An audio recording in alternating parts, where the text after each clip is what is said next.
In continued efforts to understand the industry in which we function, its needs and requirements, and the changes driving product development and innovation daily, the BBA is kicking off a series of face-to-face roundtable events with a panel discussion around innovation and leadership, the evolving responsibility of test and certification data within the construction innovation roadmap.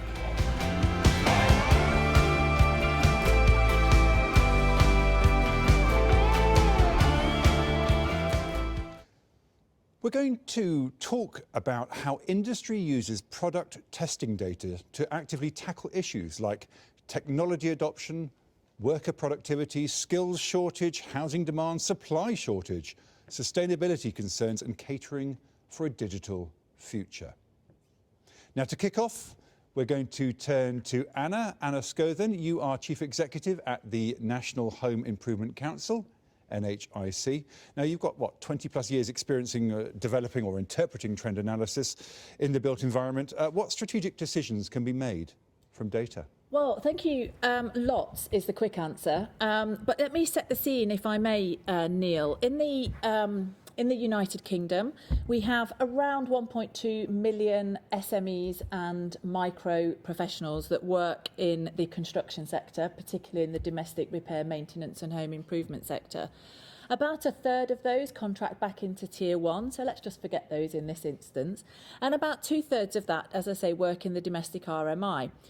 It's those professionals, those sole traders, oftentimes, micro SMEs, that have to refurbish and improve if we're going to hit our carbon targets. So let's bring the net zero challenge into that. 28 million homes across the UK.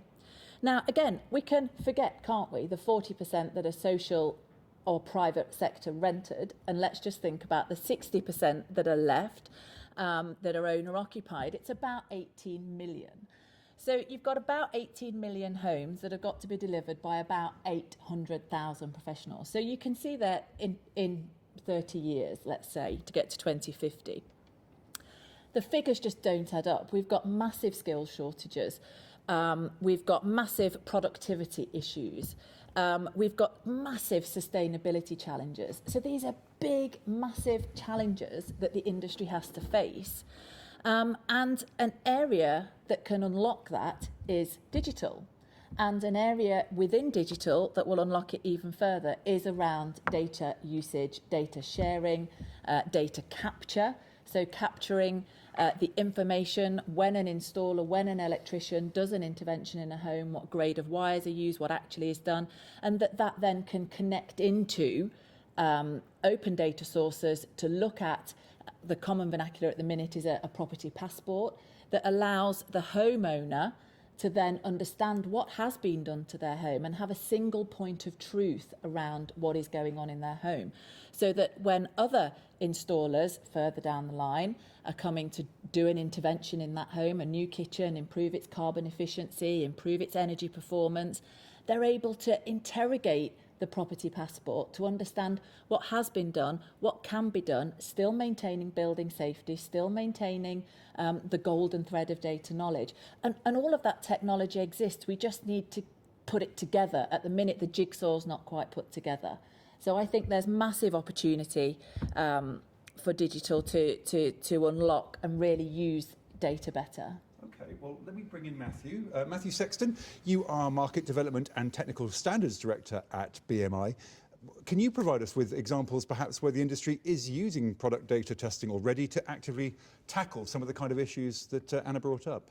I think one of the key areas we're looking at is where we can have a simpler, more innovative system to be installed, so less skill needed in the install. So still maintaining the performance, but effectively taking some of the skill out of it.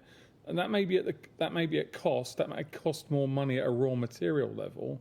But if we can find something that's quicker to install, going to give the house builder back their building quicker than before, then that's where we can be really innovative, and not effectively downgrading performance, but building on that performance.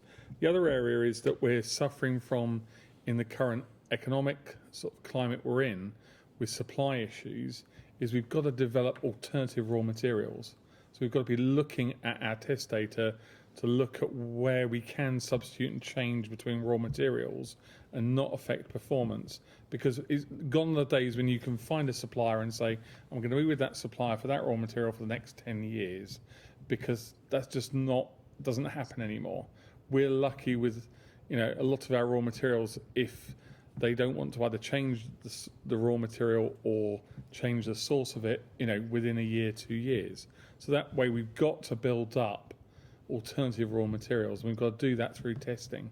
But that still is then very hungry on very precious test time. So it's a real balancing act to, well, what can we do and what can we make judgments upon? And that's where, digitisation would be great, but it's got to be based on science. It's got to be based on fact, not just on, sort of a computer program saying he thinks it's okay. Well, someone I think who does know the facts then. Let's bring in Lee Lumley. You are Technical Director at Weber and someone, of course, with a strong understanding of the construction supply chain. What would you say to Matthew's points? I would actually concur with Matthew. We're under a lot of constraints at the moment in terms of obviously raw materials, and we're also looking to reduce our carbon footprint as well. So when we're producing materials, we're trying to reduce our CO2. So we're looking at innovative new ingredients to go into them to try and reduce and be more sustainable. It's obviously the right thing to do. That's where we're going. And by doing that, obviously, it goes back to having the facilities to be able to do the testing, making sure the products are safe, which is absolutely crucial. And it's unlocking that.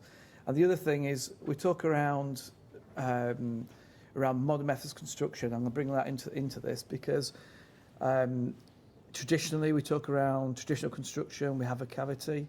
So if you want to start to get improved thermal performances, you might have to then start thinking about removing the cavities.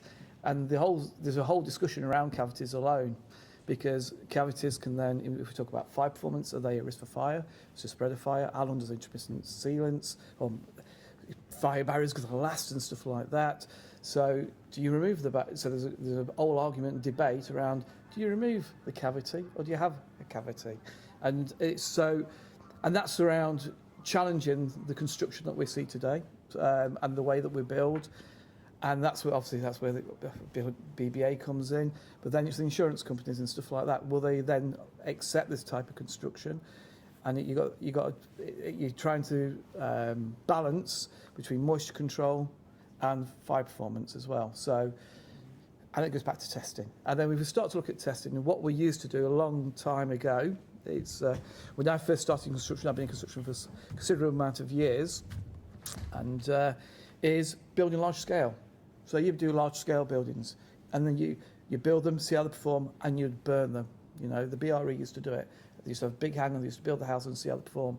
We seem to move away from that. We've gone probably now looking at a product or system level, but let's think about holistically about how the building works. And I think that's a change that we seem to have forgotten about. Well, let's think holistically, and let's bring in EHAB. EHAB Saeed, you are founder and director of innovation at Biome. What would you say about alternatives? Yeah, I just wanted to say that when it comes to digitisation, one of the really critical things is the dynamic nature that you're able to build in. It's almost like you're given construction industry professionals this new dimension of time to work with. And when it comes to things like digitisation and of the standards and regulations, you're able to respond and build feedback loops from building stock that's being monitored and from test data that's constantly being gathered to constantly improve and effectively update the standards and the regulations so that it's completely up to date with the state of the art, because we're seeing a lot of gaps between the state of the art and where standards are. And having been someone who's worked on developing a standard, it takes about 5 years to publish a standard, or it did at the time, which was just a few years ago, about 5 years to publish a standard after it's been developed and completed.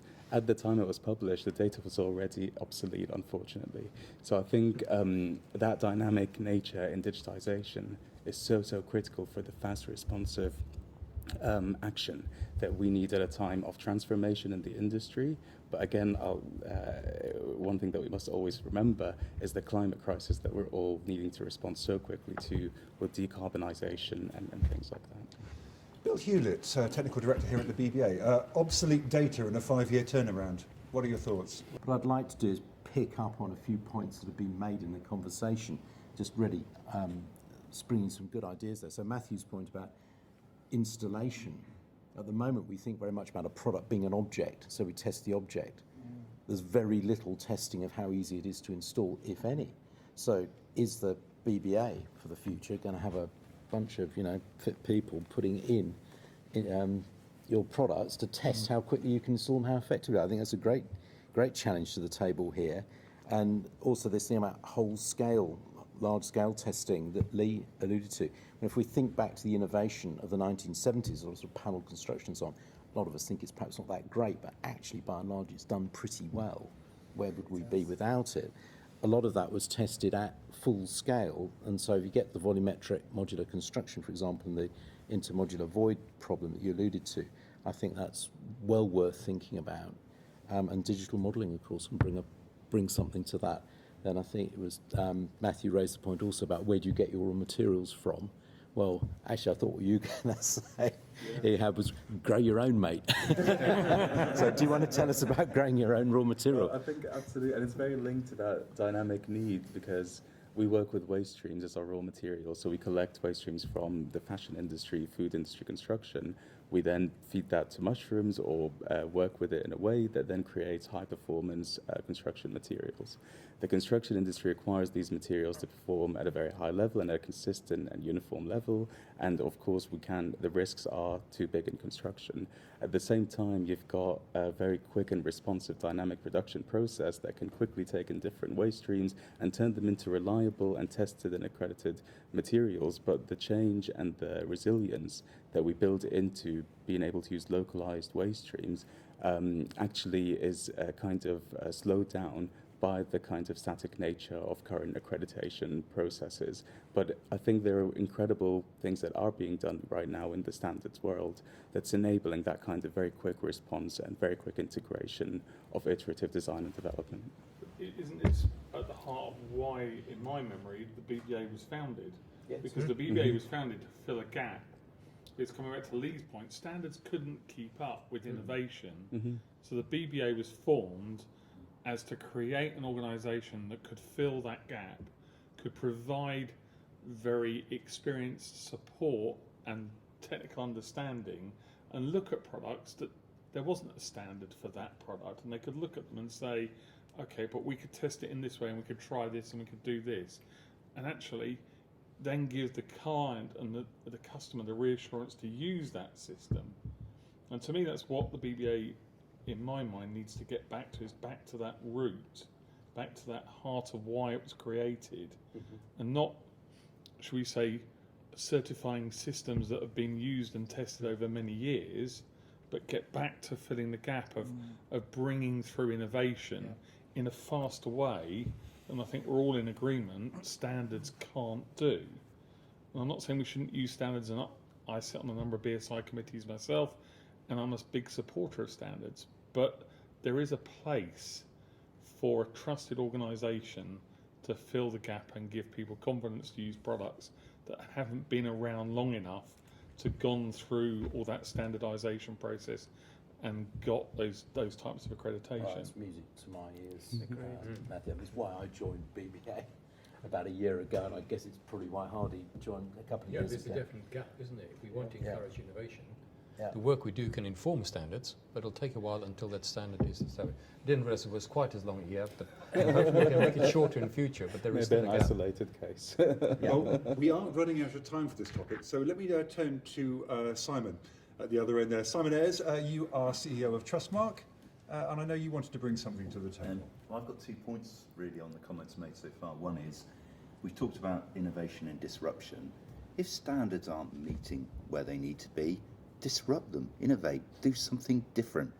Don't sit around the table going, it doesn't work, do something about it, because actually data has proven to deliver what we want in terms of things. If we look at where we have been collecting data around retrofit or energy retrofits of property, and you validate those products that have been installed, you can then start putting those to property typologies, and you can start using AI really very effectively Yeah, to determine what's going to happen in an area, you bring in the Google open data, you bring in weather. All of a sudden, you've got something that is so rich, you are allowing consumers and businesses to make really great, effective choice. So we've got it. We've just got to accept it's different, and it needs a bit of work to move forward. Does it meet all the standards? You know, dare I say, it probably doesn't. But the trouble is, if we stick to this sort of thinking that we are in these tram lines and we can't move outside of them, we will not achieve what we need to. It's time to disrupt, time to be different is my real flavour on that. And on that bombshell, thank you very much indeed to you all for your time.